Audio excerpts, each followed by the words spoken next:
Katigangers, kararating ko lang galing trabaho pero may nakita ako sa ano na dineliver yung ano, yung aking order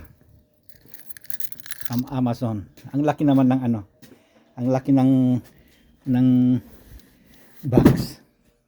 Ang laki ng box. Ito ay para sa aking anak. Medyo bag na medyo may kamahalan kasi 340 plus tax, almost 400 US dollar ang bayad ng bag nito. Bubuksan natin pag ano, pero in the meantime, kasi pagdating ko dito pinapuntahan ko yung aming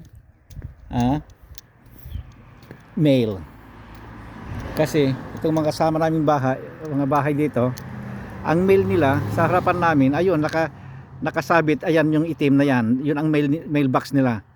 Itong sa harapan naman namin, ayun yung mailbox nila nasa pintuan. Pero kami wala.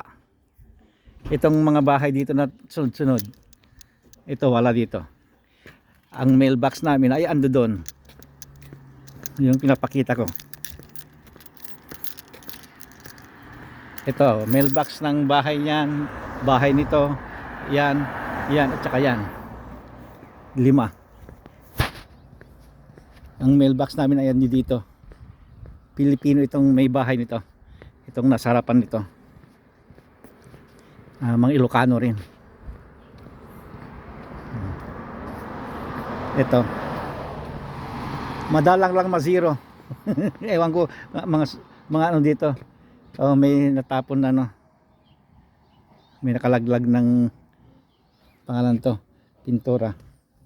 Number to sa amin. Ayan. Madalang lang ma-zero. Ang ano dito, ang mga mail dito, ano ba ito? Special security. Dalawa siguro. Dalawa magkaiba. Ayan. Kaya ngayon, isasarado na natin. Kanya-kanya number to kami. Ito kung may letter ka na gustong ihulog, dito mo ilalagay. Kukunin yung ano, yung postman. Okay. Yan lang. Bye-bye.